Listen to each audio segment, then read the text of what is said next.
ኃጢአት አቁስሎት እግዚአብሔር እንዲፈውሰው የመጣም ነፍስ ያለው እግዚአብሔር እንዲነሳበት የሚሰጠው ምግብና መጠጥ የእናቱን ምስጋና ነው።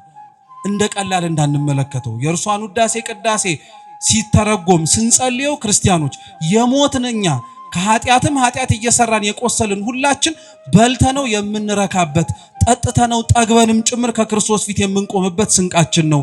ክርስቶስም ሰው ሲሆን የለበሰው ሥጋ የነሳው ከማን? ከእናቱ ነው። እሷ ሄዳ ቀሚሱን ስትነካ ደሟ ቀጥ ካለ እንዴትኛ ድንግል ማርያምን ስንነካት ኃጢአታችን ያደርቅ?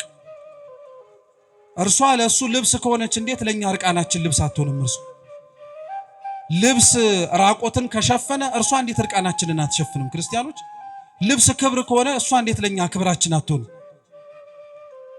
ልብስ ከሩቅ የሚታይ ሰውም ሊነካው የሚዳስሰው ከሆነ ከሩቅ ሆነ አይተን ልንዳስሳት የምንናፍቀው ካለችበት መንግስትም እንድታስገባን የምንማጸነው ማንን ነው? ድንግል ማርያም ነው። እርሷን ለመንካት ለመዳሰስ በቸርነቱ ይርዳን። ስለዚህ ሰው ራሱ መጀመሪያ ጤነኛ ሲሆን ነው ለሌላው መትረፍ የሚችለው። ቅዱስ አትናቴዎስ ዘእስክንድርያ ምን ይላል? በእናንተ ውስጥ ተጣሞ ያለውን በሌላው ሰው ቀጥ አድርጋችሁ መትከል አትችሉም ይላል። እኛ ውስጥ ተጣሞ ያለውን ሰላም ቤትህ እንዴት ነው ቀጥ አድርገህ የምትተክለው? አንተ ውስጥ የሌለውን ፍቅር እንዴት ነው ዓለም ላይ ሄጄ ላንጸባርቀው የምትለው? አንተ ውስጥ የሌለውን ትህትናና ትዕግስት ሰው እንዴት ሊኖረው አይችልም እያልክ እንዴት ትምሰለሰላለህ? መጀመሪያ አንተ ውስጥ መቼ ኖረና? እግዚአብሔር ክርስቲያኖች እግረ መንገድ አይጣችሁ። እውነቴን እንደምላችሁ እግረ መንገድ አይጣችሁ። ጉዳዩ ላትሆኑ ትችላላችሁ። እኔ አይሰማኝም፣ አያዳምጠኝም፣ ብዙ ብያዋለሁ፣ ብዙ ነግሬዋለሁ፣ ሰው ከሚያረግበት ሳላጎልበት ተማጽኛዋለሁ፣ ግን ዝም አለኝ ልትሉ ትችላላችሁ። እንኳንም ዝም አለ። ዝም ባለበት ቅጽበት ግን ከቦታው አይጣችሁ። ለአንዱ መልስ ሲጠጥ እግረ መንገዱን ካገኘ የእናንተንም ደም ያደርቅላችሁ ይላል ቅዱስ ዮሐንስ አፈወርቅ። ክርስቶስ ባህሩን የረገጠው ቀሊል እንደሆነ ሁሉ ዓለምም ያሉ ክርስቲያኖች መኖር የሚችሉት ቅልል ብለው ህይወታቸውን ማስታገስ ሲችሉ ነው ይላል። ክርስቲያኖች እውነት ለመናገር ህይወት የከበደን በጣም ከባድ ስለሆነ አይደለም፣ እኛው ራሳችን የሚጫነውንም የማይጫነውንም ሰውነታችን ላይ ስለጫነው፣ የሚያሳስበውም የማያሳስበውም ስለሚያስጨንቀን፣ ጥለነበው ለምንሄደው ዓለም ረስተነው ለምንሄደው ሁኔታ እንደውም የሚገርማችሁ ከሆነ ከፍ ብላችሁ የምታዩትን ሰማይ እኮ ስትቀበሩ መሬቱ ነው ሰማይ የሚሆንላችሁ። ከፍ ብላችሁ ቀና ብላችሁ የምታዩትም ነገር የለም። ለዚህ ከንቱ ነገር ግን ከልክ በላይ እንጨነቃለን። ሰው እግዚአብሔር ፊት ሲቆም መፍራት አለበት። ደጁን ስለገባንበትና ስለወጣንበት ስለተከፈተልን ብቻ ድፍረት አይጸናወተን። ዓመቱን ሙሉ ለመግባት እግዚአብሔር እጅሉን ፈቅዶ ምናልባት 20 ዓመት 30 ዓመት እዚህ ሱባኤ የገባው የኖርኩኝ ሰው አለው ልትሉ ትችላላችሁ። ይኖራልም ጭምር። በዛ ዘመናት ውስጥ ግን ያልተቋረጠ ፍርሃት ሊኖረን ያስፈልጋል። የእግዚአብሔር ደጅ ስለተከፈተ አይናቅም። ክርስቲያኖች ስጋው ደሙ ስለተሰጠ አገኘዋለሁ ተብሎ አይዘበትበትም።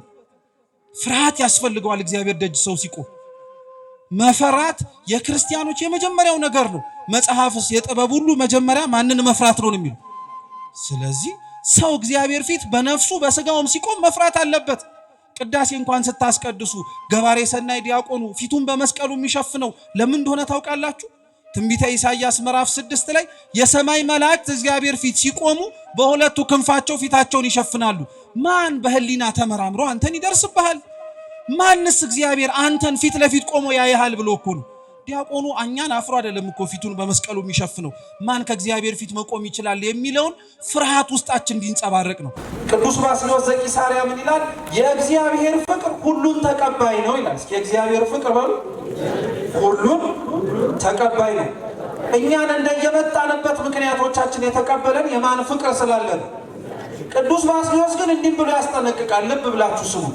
የእግዚአብሔር ፍቅር ተቀባይ ነው ካለ በኋላ የእግዚአብሔር ፍቅር ግን ልዩ የሚያደርገው መቀበል ብቻ ሳይሆን ከተቀበላችሁ በኋላ የሚያስተካክል ፍቅር ነው ያለው።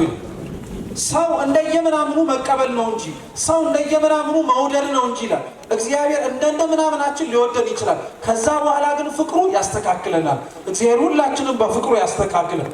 ብዙ ሕዝብ በዚህ ምክንያት ይከተለው ይሰበሰብ ነበር። ኢያኢሮስ ታዲያ የምኩራብ አለቃ ሹም ነው የተባለው። ብዙ ሰዎች ሲሰበሰቡ አየና ክርስቶስ የነበረበት ቦታ ላይ ሄደ። ኢያኢሮስ የምኩራብ ሹም ነው ማለት ምኩራብ ተብሎ የሚጠራው የአይሁድ ቤተ ጸሎት የነቢያት መጽሐፍት የሚነበብበት፣ ሰንበት የሚከበርበት፣ ሌሎችም ማህበራዊ ጉዳዮቻቸውን የሚያደርጉበት ስፍራ አለቃ ነው ማለት ነው። በተዘዋዋሪም የምኩራብ አለቃ ነው ኢያኢሮስ ማለት የአይሁድ መካከል ውስጥ የሚኖር ሰው አንድ ነው ማለት ነው። ምኩራብ ውስጥ የሚኖሩ አይሁድ፣ ቤተ መቅደስ ውስጥ የሚኖሩ አይሁድ አንድ የሚያመሳስላቸው ነገር ቢኖር ክርስቶስን አለመውደድ፣ ክርስቶስን ለመግደል መፈለግ። ኢያኢሮስ ታዲያ አይገርማችሁም? ክርስቶስን ከሚገሉት ሰዎች መካከል ሆኖ ክርስቶስን ከሚጠሉት ማህበረሰብ መካከል አንደኛ መሪና አለቃ ሆኖ ክርስቶስን ለመፈለግ ሄደ። የምትኖሩበት ቦታ፣ የምትኖሩበት ህይወት፣ ያለንበት ሁኔታ ለእግዚአብሔርና ለእርሱ አምልኮ ምቹ ላይሆን ይችላል። ቦታውና ሁኔታዎች ያልተመቹት እንጂ እኛ እንደዛ ስለሆነን አለመመቸት እንችላለን ማለት አይደለም። ብዙዎቻችን መሆን የሚጠበቅብንን ላለመሆን ምክንያቶች አድርገን ከምንዘረዝራቸው ነገሮች መካከል ቀዳሚውን ስፍራ የሚይዘው ኑሯችን፣ ህይወታችን፣ ቤታችን፣ ወዳጆቻችን፣ በዙሪያችን ላይ ያለንበት ኃላፊነትም ጭምር ሊሆን ይችላል። ኢያኢሮስ የነዛ ሁሉ ኃላፊነቶችና በነዛ ሁሉ ምክንያቶች ውስጥ ሆኖ ክርስቶስ ጋር ለመሄድ ግን ምክንያት አልሆነበትም ነበር። ወደ ኋላ ለመዘግየት የነበረበት ስፍራ ላይ ሄደ። እንደ ምኩራብ ሹም አለቃነቱም ደግሞ ወደ ኋላ ላያስብለው የሚችሉ ብዙ ምክንያቶችንም ትቶ ኢያኢሮስ ተጠጋና ክርስቶስን ልጄ በጠና ታማብኛለች አለው። እስኪ ልጄ በሉ እንጂ በጠና ታማብኛለች፣ እጅህን ጭነህ ፈውሳት። ኢያኢሮስ የመጣበት ምክንያት ያንን ሁሉ ሰንሰለቶችና ላያስቀርበው የሚችለውን ምክንያት በሙሉ ሰብሮ እግዚአብሔር ፊት የቆመበት ምክንያት ምኑ ስለታመመችበት ነው። አንዳንድ ሰው የያዘ ካልያዘው በቀር እግዚአብሔር ጋር አይመጣም ማለት ነው። አያችሁ፣ ልጁ ስለሆነችበት ነው እንጂ ምናልባት በምኩራብ ውስጥ የሚኖር አንድ ሰው ታሞ ቢሆን ኖሮ ጉዳይም ላይሆን ይችል ነበር። አንዳንዶቻችን እግዚአብሔር ልንመጣበት የምንችልበትን ምክንያት ሊሰጠን ሲል በዙሪያችን ላይ ያሉ በጣም ቅርብ የሆኑን በጣም ለኛ ትልቅ ቦታ የምንሰጣቸውን ሰዎች ጤናቸውን ሊያሳጣቸው ይችላል። እርሱ ብቻ ካልሆነ መልስ ሊሰጣቸው የማይችል ማንም እንደሌለ እንድናምን ያደርገናል። በእርግጠኝነት በዚህ ጊዜ ውስጥና በዚህ ሰዓት ውስጥ እናቱ፣ አባቱ፣ ልጁ፣ እህቱ፣ ሚስቱ ታሞ የመጣ ሰው እኮ አይጠፋም። ለምን ሆነብኝ ብሎ ሊጠይቅ ማለት ነው። ኢያኢሮስም ልጁ ስለሆነችበት መጣ። ጌታችን ኢየሱስ ክርስቶስም ታዲያ ናሺ ወደ ቤት አብረን እንሂድ አለ። ቅዱስ ዮሐንስ አፈወርቅ ምን ይላል?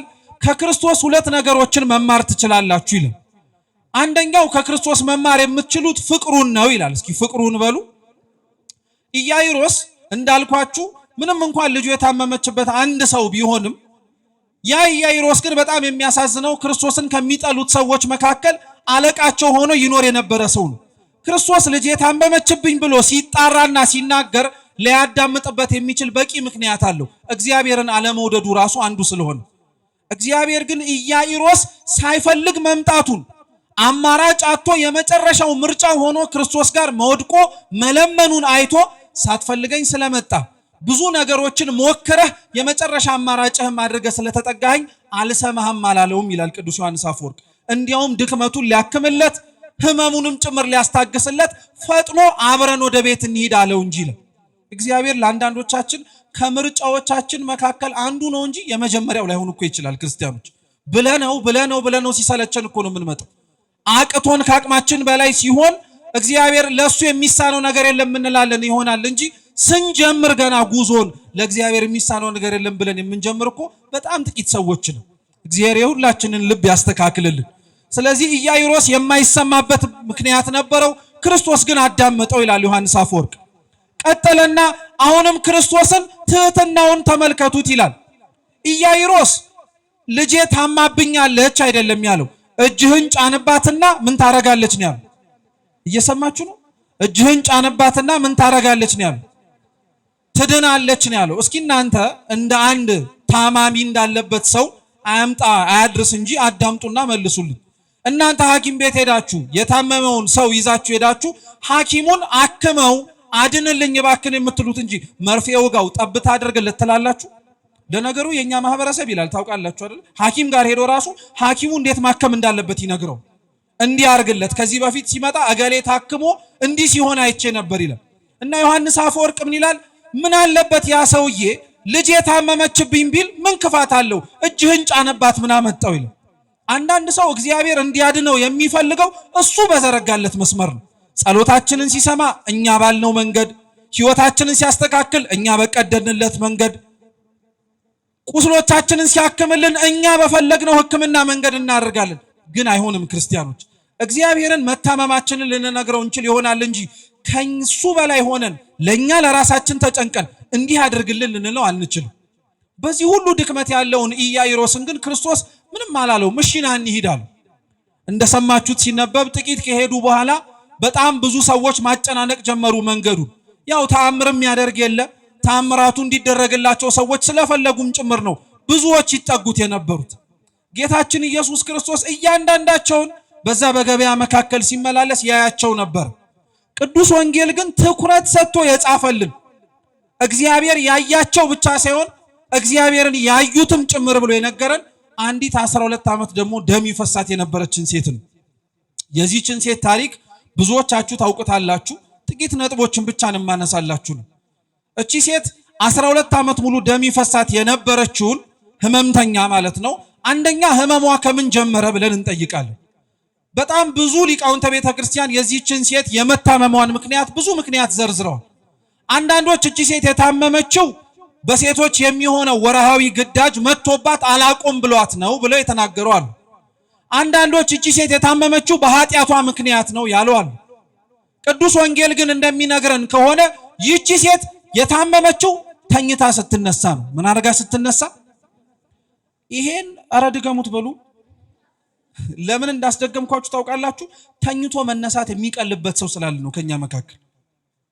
ሌላ የሚያሳስበው በጣም ብዙ ነገር ኖሮ ተኝቶ አንቀላፍቶ በሰላም ጤነኛ ሆኖ መነሳት ትልቅ በረከት ነው፣ እግዚአብሔር የሚመሰገንበትም ጭምር። እቺ ሴት 12 ዓመት ደም ይፈሳት የነበረችው አንድ ቀን ተኝታ ማለዳ ስትነሳ ጀምሯት። በዛ ሁሉ ህመም ውስጥ ከስጋዊ ስቃይና መከራዋ ባለፈ ሌሎች ውጣ ውረዶችም ጭምር ነበሩባት።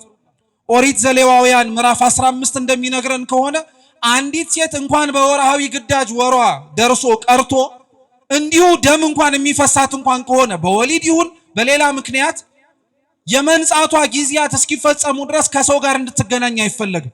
ያ ብቻ አይደለም፣ ሊያስታምማት የሚመጣ ሰው እንኳን ካለ ከነካት እንኳን እስከ ምሽቱ ድረስ ሰውነቱን ታጥቦ እሱ ራሱ ንጽህናውን እስኪጠብቅ ድረስ ቆይቶ ነው ንጹህ የሚሆነው እንጂ ርኩስ ነበር የሚባል። ይሄን ያነሳውላችሁ ለምን መሰላችሁ? የዚህ ሴትዮ ህመሟ 12 ዓመት ደም መፍሰስ ብቻ አልነበረም፣ አስታማሚ ማጣትም ጭምር። ብዙዎች በየጸበሉ ብዙዎች ታመው ባሉባቸው ቦታዎች ውስጥ በጣም የሚታመሙበት ህመም እውነት ለመናገር በሽታው ብቻ ይመስላችኋል? በሽታቸውን ቀርቦ ሊያስታምማቸው የሚችል ሰው ማጣትም ጭምር። እቺ ሴት 12 ዓመት ሙሉ ቤተሰቧን አታለች። ወዳጅ ዘመድ የሚሆናትና ቀርቦ ደሟን እየጠረገ እንኳን ሊያስታግሳት የሚችል ሰው አልነበረባትም። ቢነኳት እነሱም ይረክሳሉ፣ እሷን ብትነካቸው ራሷን አረከሰችን ብለው እርምጃ ይወስዱባት ነበር ይቺ ሴት። ስለዚህ ውጯ ብቻ ሳይሆን ውስጧም ጭምር ነው የታመመው።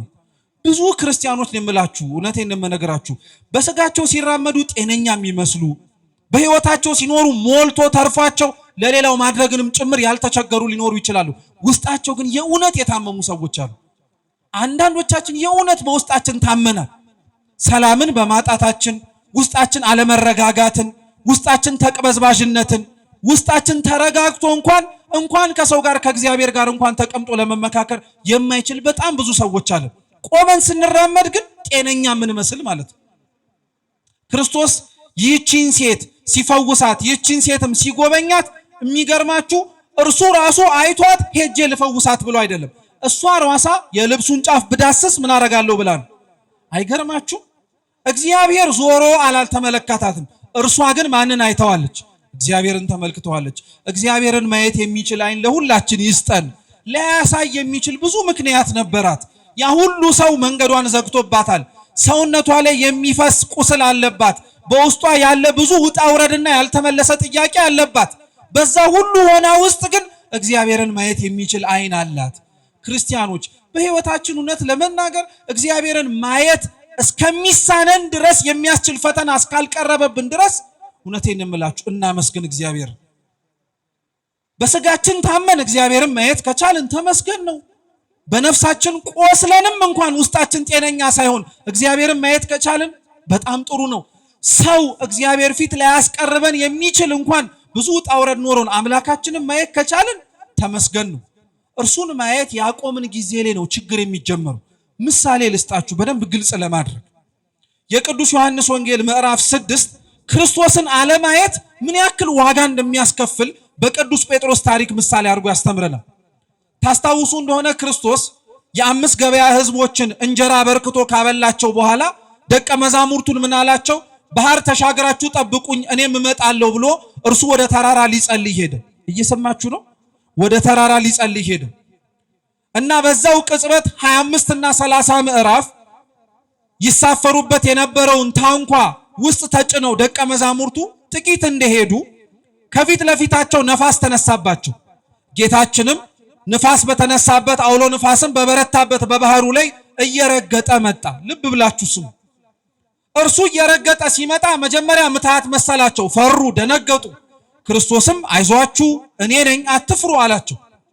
ቅዱስ ማቴዎስ ከሌሎቹ በተለየ መልኩ አንድ ታሪክ ይጨምርልናል። እሱም ምንድነው? ቅዱስ ጴጥሮስ ክርስቶስ ባህሩን እየረገጠ እንደመጣ ሲያይ ጌታ ሆይ ና በለኝ እኔም ወደ አንተ አለው። ጌታችንም ፈቅጃለሁ ና አለው። እንደ ደረቅ መሬት ክርስቶስ ይረግጠውን የነበረውን ባህር እየሰማችሁ ነው። ቅዱስ ጴጥሮስም ያንኑ ባህር ረገጠው። ትምህርት ነው። በእግዚአብሔር ያመነ ሰው እግዚአብሔር የሚያደርገውን ማድረግ ይችላል ማለት ነው። ቅዱስ ወንጌል ይሄንኑ ይላል አይደለ? የዮሐንስ ወንጌል ምዕራፍ 12 እኮ ማንም በእኔ የሚያምን ቢኖር እኔ የማደርገውን ያደርጋል ከዛም የበለጠ ያደርጋል ብሎ። ስለዚህ ክርስቶስ ባህሩን እንደረገጠ ጴጥሮስም እንዲረግጥ አደርገው። ቁልፉ ግን እንድታውቁትም የምፈልገው ምን መሰላችሁ? የጴጥሮስን ባህሩን መርገጡን አይደለም። ጥቂት እርምጃ ከተራመደ በኋላ ይረግጠው የነበረውን ባህር ጴጥሮስ ራሱ ደግሞ ምን ሲያረግበት ነበር? ሲሰጥምበት ነበረ። ለምን ጴጥሮስ እንደሰጠመ ታውቃላችሁ? ጴጥሮስ መስጠም የጀመረው ፊት ለፊት እያየ ድምፁን እየሰማ ና ይለው የነበረውን የክርስቶስን ድምፅና ና ይለው የነበረውን የክርስቶስን መልክ ማየት አቆመና ዙሪያው ላይ ያለውን ነፋስና የቆመበትን ባህር ማየት ሲጀምር። ብዙዎቻችን ክርስቲያኖች መንሸራተት የምንጀምረው ማየት የምንችለውንና እያየነው ያለውን እግዚአብሔርን ትተን ዙሪያችን ላይ ያለውን ችግር ልብ ብለን ማዳመጥ ስንጀምር። አንሞኝ ክርስቲያኖች። አይናችን፣ ህይወታችን፣ ትኩረታችን፣ ልባችን ክርስቶስ ላይ ነው መተከል ያለበት። አንተ እስኪ ልብ ብላችሁ አስተውሉት።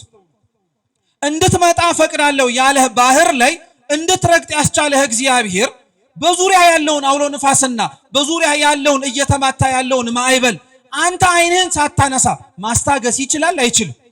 አብዛኞቻችን እግዚአብሔር እንድንራመድበት ፈቅዶልን እንኳን ከእግዚአብሔር በላይ ለኛ እንዳሰብን ይመስል ግራቀኛችንን ስለምናይ ነው። አንደኛው እርሱ ነው። ሰው መንሸራተት የሚጀምረው አይኑን ከክርስቶስ ማንሳት ሲጀምር ነው።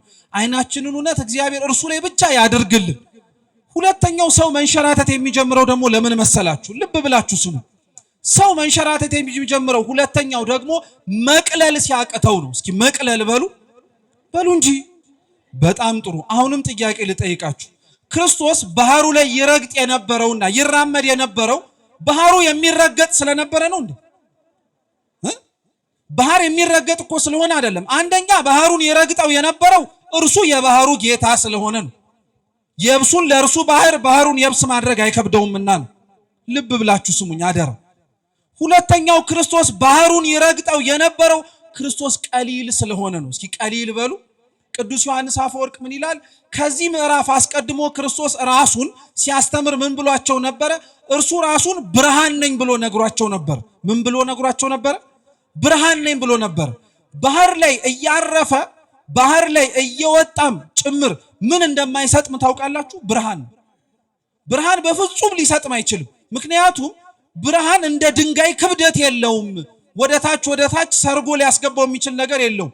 ቅሉ ይላል ቅዱስ ዮሐንስ አፈወርቅ ክርስቶስ ባህሩን የረገጠው ቀሊል እንደሆነ ሁሉ ዓለምም ያሉ ክርስቲያኖች መኖር የሚችሉት ቅልል ብለው ህይወታቸውን ማስታገስ ሲችሉ ነው ይላል። ክርስቲያኖች እውነት ለመናገር ህይወት የከበደን በጣም ከባድ ስለሆነ አይደለም፣ እኛው ራሳችን የሚጫነውንም የማይጫነውንም ሰውነታችን ላይ ስለጫነው፣ የሚያሳስበውም የማያሳስበውም ስለሚያስጨንቀን፣ ጥለነበው ለምንሄደው ዓለም ረስተነው ለምንሄደው ሁኔታ እንደውም የሚገርማችሁ ከሆነ ከፍ ብላችሁ የምታዩትን ሰማይ እኮ ስትቀበሩ መሬቱ ነው ሰማይ የሚሆንላችሁ። ከፍ ብላችሁ ቀና ብላችሁ የምታዩትም ነገር የለም። ለዚህ ከንቱ ነገር ግን ከልክ በላይ እንጨነቃለን። መኖር ከበደን እያለን እግዚአብሔርን እናማራለን። እርሱ የረገጠውን መሬት እኮ ነው ያስረገጠው። እርሱ የተራመደበትን ባህር እኮ ነው ተራመዱበት ያለው። ያረገውን ነው አርጉ፣ የኖረውን ነው ኑሩ ያለው። እንደዛ ማድረግ እንችል እግዚአብሔር ብርታቱን ይስጠን። ስለዚህ ያቺም ሴት እርሱን አየችው፣ ተመለከተችው፣ ትኩረቷንም አላነሳችም። ጌታችን ኢየሱስ ክርስቶስም እንደ እምነቷና እንደ መሻቷ ሄዳ የቀሚሱን ጫፍ ስትነካ ደሟ ደረቀላት ይላል። እየሰማችሁ ነው? ደሟ ምን አረገላት? የደሟን መድረቅ ያወቀችው መጀመሪያ ራሷ ናት። ያለ ምክንያት ስለማላስብላችሁ በሉ የደሟን መድረቅ እስኪ በሉ ያወቀችው ማናት? ራሷ ናት። ሰውም አላየላትም። ትምህርት ነው። ሰው ከእግዚአብሔር ጋር ሲስማማ፣ ሰው ከአምላኩ ጋር ጥሩ ግንኙነት ሲኖረው ምስክር አይሻም። እሱ ራሱ ያውቀዋል። አሁን እኛ ከእግዚአብሔር ጋር ለመቅረብ ላለመቅረባችን፣ ለመስተካከል ላለመስተካከላችን፣ ጥሩ የሆነ ነገር ለመሆን ላለመሆናችን ምስክር እንደምንሻ ታውቃላችሁ። እስኪ ንገረኝ፣ እስኪ እንዲህ አማክረኝ፣ እስኪ እንዲሁ ነኝ እያልን እንሄዳለን። መቅበዝበዛችን እረፍት ከማጣት የመነጨ እንደሆነ ግልጽ ነው። ግን የዛችን ሴት መዳንና የዛችን ሴት ጤነኛ መሆን መጀመሪያ ከሰው አስቀድሞ ያወቀው ራሷ ነው። ስለዚህ ሰው ራሱ መጀመሪያ ጤነኛ ሲሆን ነው ለሌላውን መትረፍ የሚችለው። ቅዱስ አትናቴዎስ ዘእስክንድርያ ምን ይላል? በእናንተ ውስጥ ተጣሞ ያለውን በሌላው ሰው ቀጥ አድርጋችሁ መትከል አትችሉም ይላል። እኛ ውስጥ ተጣሞ ያለውን ሰላም ቤትህ እንዴት ነው ቀጥ አድርገህ የምትተክለው? አንተ ውስጥ የሌለውን ፍቅር እንዴት ነው ዓለም ላይ ሄጄ ላንጸባርቀው የምትለው? አንተ ውስጥ የሌለውን ትህትናና ትዕግስት ሰው እንዴት ሊኖረው አይችልም እያልክ እንዴት ትብሰለሰላለህ? መጀመሪያ አንተ ውስጥ መቼ ኖረና? ይህች ሴት መጀመሪያ ራሷ መዳኗን አወቀች። ክርስቶስም ማን እንደዳሰሰው ለማወቅ ደቀ መዛሙርቱን ጠየቀ። ከናንተ መካከል ወይም ከዚህ ሕዝብ መካከል የዳሰሰኝ ማን ነው አለ። እንደ ወትሮ ሁሉ ቅዱስ ጴጥሮስ ፈጠን ብሎ እንዴት ማን ዳሰሰኝ ትላለህ? ይሄ ሁሉ ሰው እየተጋፋ አለው። አያያ ያለ ከናንተ መካከል የነካኝ ሰው ሲዳሰሰኝ ኃይል ከሰውነቴ ሲወጣ ተሰምቶኛል አለ። ይቺ ሴት ዙሪያው ላይ ይጋፉ እንደነበሩት ሰዎች እየተጋፋች አይደለም የነካችሁ፣ በእምነት ነው ሄዳ የዳሰሰችው። ብዙዎች ቤተክርስቲያን ውስጥ የእውነቴን እንደመረጋግራችሁ ተጋፍተን ልንገባ እንችላለን። በእምነት የሚነኩት ሰዎች ግን ጥቂት ሊሆኑ ይችላሉ። እግዚአብሔር እንደዛ ከሆኑት መካከል ያድርገን። እውነቴን እንደምላችሁ ክርስቲያኖች፣ እኛ በተራ አልፈን ነው የምንገባውን የኪዳነ ምሕረትን ግቢ ደጁን ብዙዎች እኮ እናቶች ጀርባቸውን ነክተው ተፈውሰውበታል። እኛ ተቀምጠን አይንካን የምንለውን አፈር ብዙ እናት አባቶቻችን ዳሰውት ከጤናቸው ታርቀውበታል። እኛ ቀዝቅዞናል አንገባበትም የምንለውን ጸበል ሰዎች ከተቀመጡበት ወንበር ላይ መነሳት ከብዷቸው ቆመው ሲራመዱ ተመልክተናል። አንተ የናከው ሌላው ሰው ሲከብርበት፣ አንተ ምንም አይሰራም ያልከው ሌላው ሰው ሲሰራለት ያየኸው ያ የተሰራለት ሰው ምን ስለነበረው? እምነት ስለነበረው። እምነት ስለነበረው ነው። እግዚአብሔር ከሁላችን ክርስቲያኖች እምነት ይፈልጋል። መቼም ይሄን ሱባኤ በዚህ በቅድስት ቤተክርስቲያን ደጅ ሁላችንም ተሰብስበን ዝናቡም ብርዱም እየተፈራረቀብን የምንቀመጠው እግዚአብሔር ጸሎታችን እንዲሰማ ነው። ምናልባት የአንዳንዶቻችን የሚፈስ ደም አይኖረን እንጂ ከዘመናት በላይ እየፈሰሰ አልደርቅ ያለ ኃጢአት አለን። እውነት ነው። እግዚአብሔር ካልሆነ በቀር ሊያደርቀው የማይችል ማለት ነው። እርሱ እንዲያደርቅልን የምንፈልግ ሆነ እርሱ ያደርቅልናልም ብለን ደግሞ ቤተክርስቲያን ውስጥ ከመጣን ከኛ የሚጠበቅብን የመጀመሪያው ነገር ክርስቲያኖች ማመን። ይህቺ ሴት በጣም የምትገርማችሁ ታዲያ የልብሱን ጫፍ ነክታ ከዳሰሰችው በኋላ ከተፈወሰች በኋላ ክርስቶስም ኃይል ከሰውነቴ ወጣ ብሎ ከተናገረ በኋላ እርሷ ግን ምን ስታረግ እንደሆነ ታውቃላችሁ? የተገኘችው አፍራ ተንቀጥቅጣ ዝም ብላን የተገኘችው። እስኪ አፍራ በሉ። ይሄ ታውቃላችሁ ቅዱስ ጎርጎርዮስ ዘኑሲስ ምን ይላል? የአንድ እግዚአብሔር ፊት የሚቆም ነፍስ ሊኖረው የሚገባው ነገር ነው ይላል። ሰው እግዚአብሔር ፊት ሲቆም መፍራት አለበት። ደጁን ስለገባንበትና ስለወጣንበት ስለተከፈተልን ብቻ ድፍረት አይጸናወተን። ዓመቱን ሙሉ ለመግባት እግዚአብሔር እጅሉን ፈቅዶ ምናልባት 20 ዓመት 30 ዓመት እዚህ ሱባኤ የገባው የኖርኩኝ ሰው አለው ልትሉ ትችላላችሁ። ይኖራልም ጭምር። በዛ ዘመናት ውስጥ ግን ያልተቋረጠ ፍርሃት ሊኖረን ያስፈልጋል። የእግዚአብሔር ደጅ ስለተከፈተ አይናቅም። ክርስቲያኖች ስጋው ደሙ ስለተሰጠ አገኘዋለሁ ተብሎ አይዘበትበትም። ፍርሃት ያስፈልገዋል። እግዚአብሔር ደጅ ሰው ሲቆም መፈራት የክርስቲያኖች የመጀመሪያው ነገር ነው። መጽሐፍስ የጥበብ ሁሉ መጀመሪያ ማንን መፍራት ነው የሚለው። ስለዚህ ሰው እግዚአብሔር ፊት በነፍሱ በስጋውም ሲቆም መፍራት አለበት። ቅዳሴ እንኳን ስታስቀድሱ ገባሬ ሰናይ ዲያቆኑ ፊቱን በመስቀሉ የሚሸፍነው ለምን እንደሆነ ታውቃላችሁ? ትንቢተ ኢሳይያስ ምዕራፍ 6 ላይ የሰማይ መላእክት እግዚአብሔር ፊት ሲቆሙ በሁለቱ ክንፋቸው ፊታቸውን ይሸፍናሉ። ማን በህሊና ተመራምሮ አንተን ይደርስብሃል? ማንስ እግዚአብሔር አንተን ፊት ለፊት ቆሞ ያይሃል ብሎ እኮ ነው። ዲያቆኑ እኛን አፍሮ አይደለም እኮ ፊቱን በመስቀሉ የሚሸፍነው ማን ከእግዚአብሔር ፊት መቆም ይችላል የሚለውን ፍርሃት ውስጣችን እንዲንጸባረቅ ነው። እግዚአብሔርን መፍራት እንድንችል በቸርነቱ ይርዳን። ሁለተኛ ተንቀጠቀጠች አለ። እግዚአብሔር የሚፈራ ብቻ አይደለም ሲቆም የሚንቀጠቀጥለትም ጭምር አምላክ ነው። ብዙ ሰው እግዚአብሔርን ሊያምነው ይችላል። እዚህ ውስጥ ማን ይንቀጠቀጥለት ይኖር ይሆናል?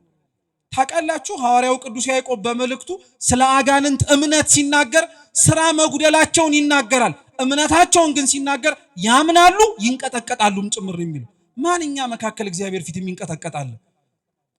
መድፈራችን ሳያንስ እኮ የቆመው እንኳን የሰውነታችን ጉልበት እንኳን ለመንበርከክ የሚያስቸግረን ሰዎች አለ። እግዚአብሔር የሚንቀጠቀጡለት የሚፈሩት አምላክ ነው። ሶስተኛ ደግሞ እግዚአብሔር በዝምታ የሚመለክ አምላክ ነው። በምን የሚመለክ አልኳችሁ? በዝምታ። በየቀኑ የሚቀደሰውን የእመቤታችንን ቅዳሴ ሀዳፌ ነፍሱን ታስታውሱታላችሁ። እንግዲህ እንደ ማርያም አርምሞንና ትዕግስትን ገንዘብ እናድርግ ይላል። እስኪ እንደ ማርያም በሉ። አርምሞንና ትዕግስትን ምን እናርግ? ገንዘብ እናርግ። አርምሞ የሚባለው ይላሉ ሲተረጉሙ ሊቃውንቱ የአፍ ነው ይላሉ። ትዕግስት ግን የሚባለው የልብ ነው። ክርስቲያን ዝም ማለት ያለበት በአፉም በልቡም። ብዙ ሰው የአፍ ዝምታው አያቅተውም፣ የልብ ዝምታው ግን ይከብዳል። ክርስቲያኖች በአፋችን ዝም ብለን በልባችን ብዙ አጉረምርመናል እግዚአብሔር ፊት። በአፋችን ዝም ብለን በልባችን ግን ብዙ እግዚአብሔርን ተናገረነዋልም ጭምር። አፋችንንም ልባችንንም እግዚአብሔር ዝም ያሰኝልን። ስለዚህ ዝም አለች፣ ፈራች፣ ተንቀጠቀጠች። ክርስቶስም አያትና ምን አላት? ልጄ ሆይ እምነትሽ አድኖሻል፣ በሰላም ሂጂ አላት።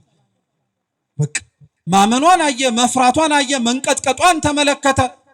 ከዚህ በላይ ለአንድ ነፍስ እግዚአብሔር ፊት ቆሞ ድህነትን ለሚፈልግ ፈውስን ለሚፈልግ ምንም ሊኖረው ስለማይችል እምነትሽ አድኖሻል ሂጂ አላት።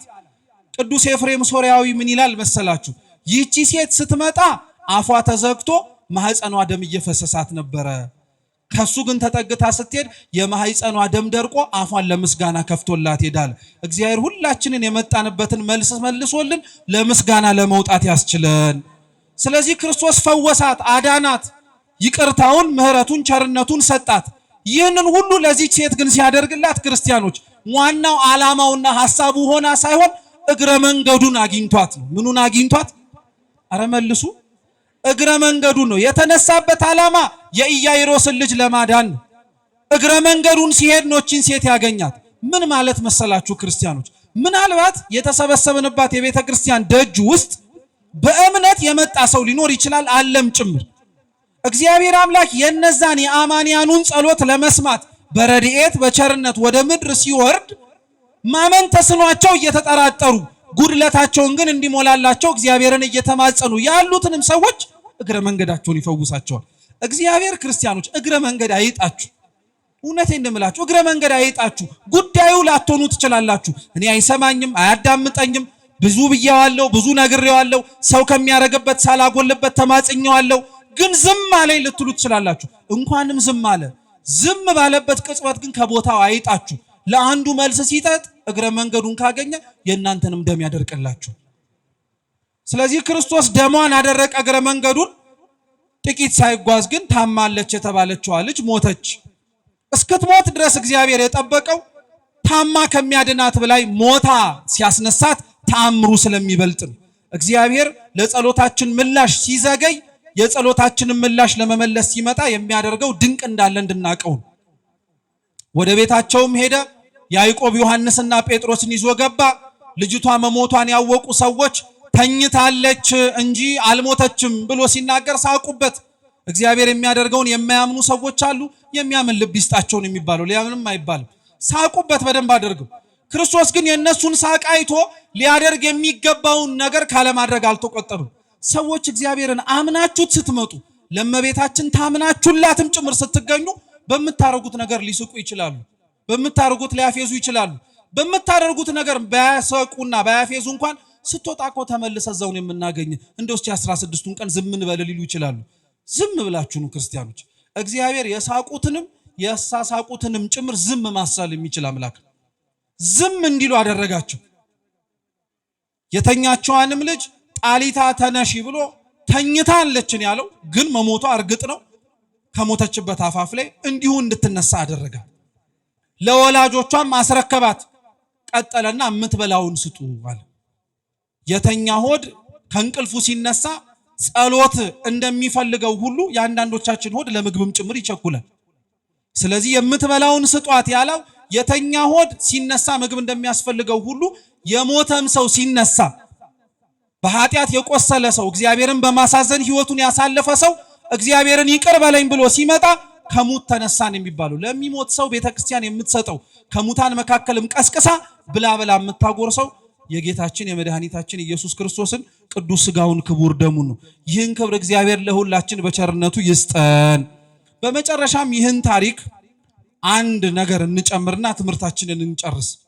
ይሄ ታሪክ በጅማሮ የሚያነሳው ወይም የሚናገረው እግዚአብሔር አምላክ የአንድን የሞተ ሰው ልጅ እንዳስነሳና የአንዲትን ሴት ደም ይፈሳት የነበረችዋን ደሟን እንዳደረቀላት ብሉይ ኪዳን ለሐዲስ ኪዳን ጥላ ሆኖ አገልግሎ ሐዲስ ኪዳን ላይ የሚፈጸሙ ምስጢራት ከመፈጸማቸው በፊት በብሉይ ኪዳን እንደምንማረው በምሳሌ እንደምናስረዳው ሁሉ ሐዲስ ኪዳንም ክርስቶስ ያደረጋቸውን ነገሮች ማስተዋል እንዲቻል በአንድም ይሁን በሌላ መንገድም ጭምር ወደፊት የሚያደርገውን ሥራ እንድናስተውል በሰዎችና በትምህርት ያስተላልፍ ነበር።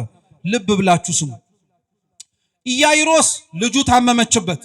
ወደ ክርስቶስም ወድቆ ሄደና ልጄ በጠና ታማብኛለች፣ እጅህን ጭነህ አድንልኝ አለው። ምንህን ጭነህ?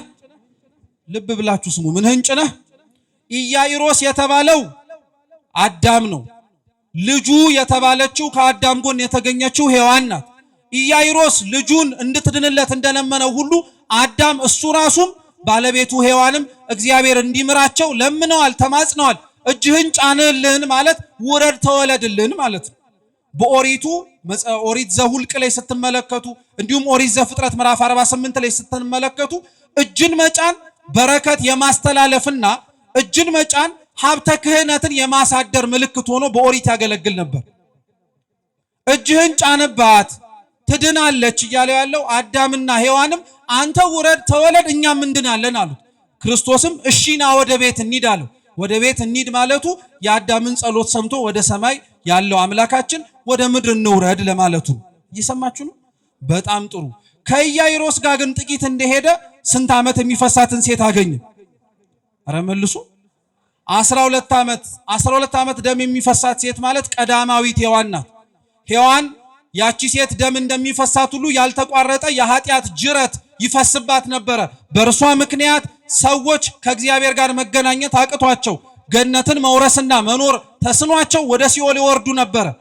ገንዘቧ እስኪያልቅ ድረስ ሔዋን መፈወስ የምትችልበትን ከብዙ ባለመድኃኒቶች ሞክራለች። ሔዋንም ያድኗት ከሆነ በምትወልዳቸው በነቢያት በልጆቿ የእግዚአብሔርን ደጅ ጸንታ ነበረ። ግን ማንም ሊያድናት አልቻለም። ጌታችን ኢየሱስ ክርስቶስ ግን ሲያልፍ ያቺ ደም የሚፈሳት ሴት አየችና የልብሱን ጫፍ ብነካ ደሜ ምን ያረጋል አለች። ሔዋንም አምላክን ጌታችን መድኃኒታችንን ኢየሱስ ክርስቶስን ተመለከተችውና በልጆቿ ዓይን እርሱ ቢሰቀልልኝ እኔም ሕይወትን አገኛለሁ አለች። ያቺ ሴት ነክታ ዳሳ የዳነችበት የክርስቶስ ቀሚስ አንደኛ የቤተ ክርስቲያን ምሳሌ ነው። የምን ምሳሌ ነው?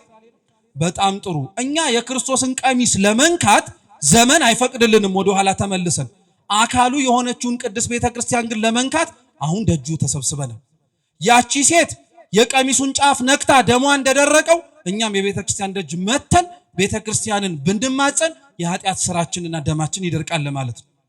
ሁለተኛዋ የክርስቶስ ቀሚስ የምትባለው ድንግል ማርያም ናት። ማናት? የእመቤታችን ቅዳሴ ላይ ካህኑ ሲል ሰምታችሁታል። እመቤታችንን አንዱ ከሚመስልበት መንገድ መካከል የሸማኔ ጉድጓድ ነሽ ይላታል። የምን ጉድጓድ? በሸማኔ ጉድጓድ ውስጥ የሚሰራው ምንድን ነው? እንዴ ሽሮ ሜዳ አልፋችሁ መጣችሁ በሉ እንጂ በሸማኔ ጉድጓድ የሚሰራው ምንድን ነው? ጥበብ። ኧረ እባካችሁ ተው፣ እግዚአብሔርንም ፍሩ። በሸማኔ ጉድጓድ የሚሰራው ምንድን ነው? እሺ እኔ ልመልሰው ሰዓቱንም እንዳልፈጅ። ልብስ እስኪ በሉ እንጂ ነጠላም በለው ቀሚስም በለው ምንም በለው ምንን የሚሸፍን ነው? ሰውነትን የሚሸፍን ልብስ ነው። እስኪ ልብስ በሉ። በጣም ጥሩ። ያቺ ሴት 12 ዓመት ደም ሲፈሳት ሄዳ ዳሳ የነካችው ቀሚስ ድንግል ማርያም ናት የምትባለው። ክርስቶስም ሰው ሲሆን የለበሰው ስጋ የነሳው ከማን ነው? ከእናቱ ነው። እሷ ሄዳ ቀሚሱን ስትነካ ደሟ ቀጥ ካለ እንዴትኛ ድንግል ማርያምን ስንነካት ኃጢአታችን ያደርቅ?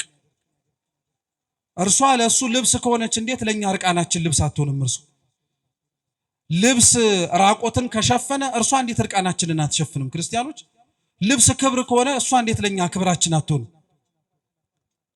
ልብስ ከሩቅ የሚታይ ሰውም ሊነካው የሚዳስሰው ከሆነ ከሩቅ ሆነ አይተን ልንዳስሳት የምንናፍቀው ካለችበት መንግስትም እንድታስገባን የምንማጸነው ማንን ነው? ድንግል ማርያም ነው። እርሷን ለመንካት ለመዳሰስ በቸርነቱ ይርዳን። ያቺ ሴትዮ የነካችው ቀሚስ ድንግል ማርያም ናት። እኛም ለመንካት ደጅ የምንጠናው ቀሚስ። ያቺ ሴት ቀሚሱን ነካች፣ ደሟ ቀጣለላት። ክርስቶስንም አምነው በቤተ ክርስቲያን የሚመጡ እናቱንም ተማጽነው እርሷን ለመዳሰስ የሚመጡ ሁሉ ኃጢአታቸው ይደርቅላቸዋል ሲል ነው። እርሷን ኃጢአቷን አደረቀላት።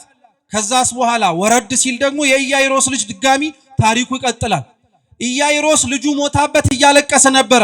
አዳምም ልጆቹ ሞተውበት ቤት በተባለ በሲኦል ያነባ ነበር፣ ያለቅስ ነበረ።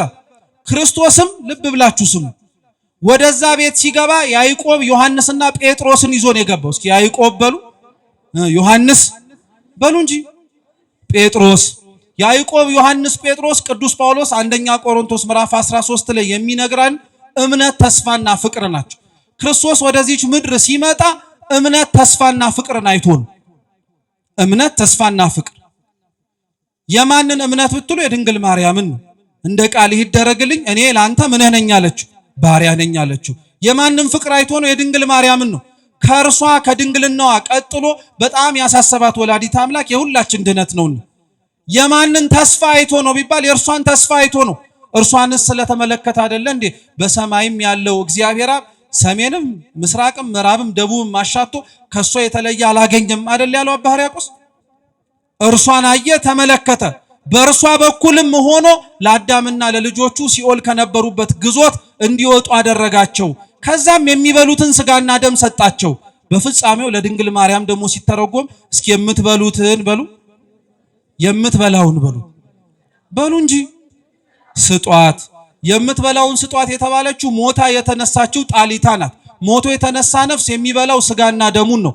አንድም ዛሬ በሚተረጎመው የውዳሴ ማርያም ትርጓሜ ላይ የቅዱስ ኤፍሬም የመጨረሻ ተምኔትና መሻቱ ምን ነበር? ምን አለ የመብርሃን ውዳሴዋ ምስጋኗ በስቶ ጫማ ሆኖ ምን ባረግ ጫማው አይደል ያለው፣ ልብስ ሆኖ ለብሼ ባጌጥበት፣ ምግብ ሆኖ ምን ባረግ። አረ መልሱ ወይስ አትሰሙም ሲተረጎም? ምግብ ሆኖ ምን ባረግ፣ መጠጥስ ሆኖ ምን ባረግ። እምትበላውን ስጧት ማለት ኃጢአት አቁስሎት እግዚአብሔር እንዲፈውሰው የመጣም ነፍስ ያለው እግዚአብሔር እንዲነሳበት የሚሰጠው ምግብና መጠጥ የእናቱን ምስጋና ነው። እንደ ቀላል እንዳንመለከተው የእርሷን ውዳሴ ቅዳሴ ሲተረጎም ስንጸልየው ክርስቲያኖች የሞትን እኛ ከኃጢአትም ኃጢአት እየሰራን የቆሰልን ሁላችን በልተነው የምንረካበት ጠጥተነው ጠግበንም ጭምር ከክርስቶስ ፊት የምንቆምበት ስንቃችን ነው። ይህን ሁላችን እግዚአብሔር በቸርነቱ ይስጠን። የሰማነውን በልቦናችን ሰሌዳ ይጻፍልን።